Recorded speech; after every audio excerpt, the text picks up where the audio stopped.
Always wear the appropriate PPE, the personal protective equipment. On this job, I'll be using earplugs, a respirator as needed, and safety glasses. These videos are made for entertainment purposes only. Enjoy.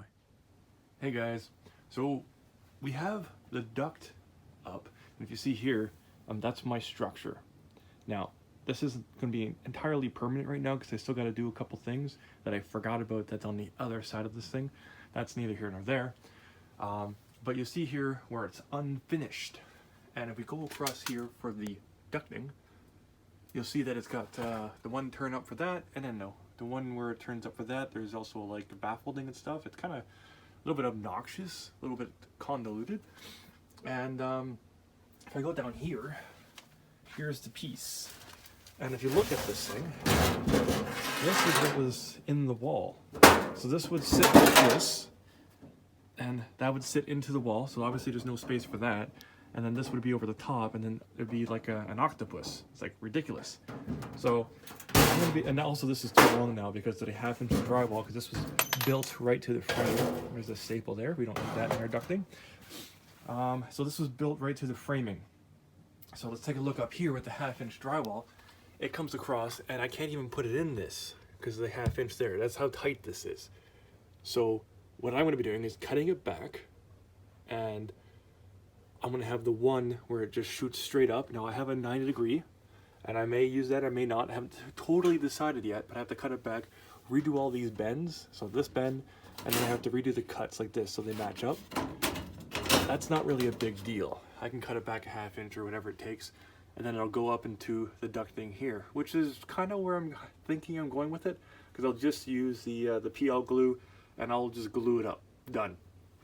That also being the case, this is all getting removed, and then I'll probably stop it right where that last little bit of baffling is, and I'm going to reinforce it with 2x8s. So joists right here, I'm going to copy that to the back here because I want to support the window when I do the full window deal going across. So this is coming out, the insulation is going to be coming out, and then I'll be putting lots of wood back in to reinforce it all, and I'll probably build that corner out as well as I will build over here out to where it's stopped, and at that point I'll be covering it with sheet metal. So you'll see all this happen momentarily.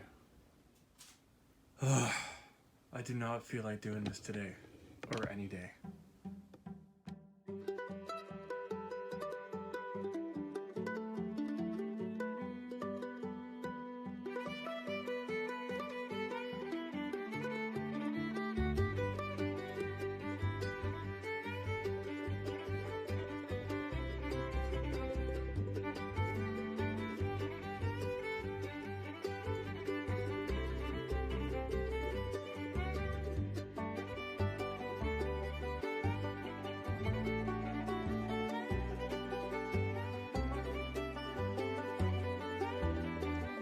Using the farm jack, I literally had a piece of wood blow up in front of me. And that's what it looks like when a 2x4 blows apart. It was crazy.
So I didn't intend for this to happen, but if you look up here, let's go around to this side. We finally met up with the other header. Now, This is a tough deal. Now if I come over to the far side here, so I went from a 45 to that's about, I'd say about a 30-degree angle. And as you come across, you have to do this in pieces. Kind of shove it in there and then ease it in so that the wood will allow you to do this. Now, it is dangerous. I don't recommend anyone ever to do this. But this is how you put a header in a house that's already, well, finished.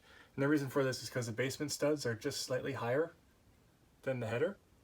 So it does sit on top, which is good. Just gives added structure. I could have trimmed the header down to fit. That's typically what I do, but I pushed a little too far, too fast. So I got it stuck, and I was going to bring it back down considering I just glued it. So now we'll just piece it all back up, push it all into place, and the wood will flex as it needs to, and it will push everything down for the studs in the basement.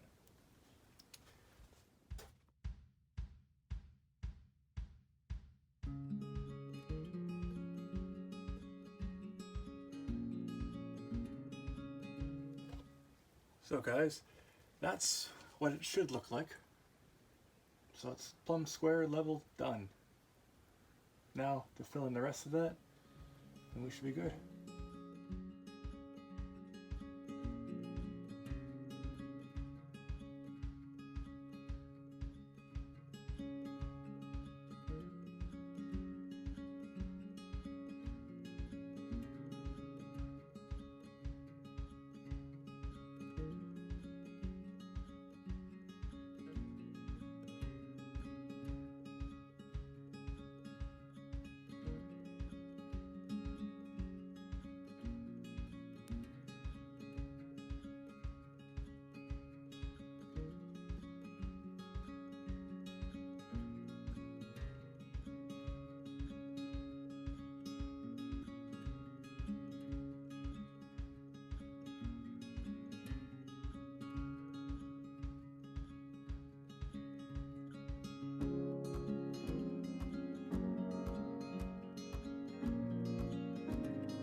Oh, so I've made quite the mess down here, but this is the header. I just have that one last piece to put in. So basically, it's going to come from here. I'm going to use the box piece. I just have to cut it down. It's going to flow up into here. I'm going to put sheeting going across, and then have it come through here. And this basically is I'm using the joist spacing as the ducting. Now this is not good for soundproofing, but I didn't really have a choice. So one of the things I'm going to do is cut this in half, so it'll be 3 inches for the ducting, and then a barrier for soundproofing.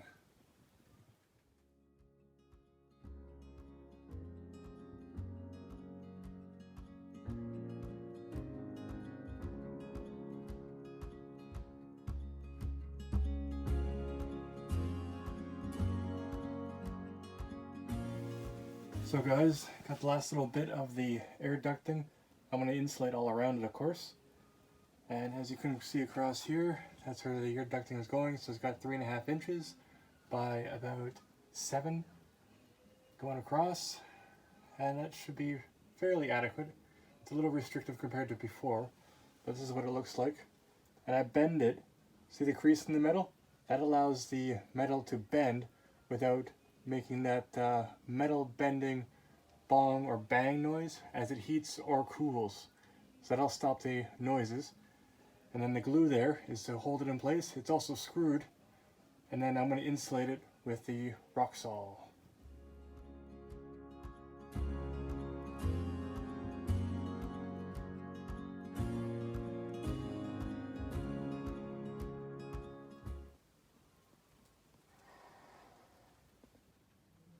So guys, the ventilation's done. It's all insulated. Looks great. So I finished off, I fixed up some electrical stuff too while I was at it. So now we just have to box this in, and then it will dictate the other side and everything else. Thanks for watching. Hope you learned something. Catch you in the next one.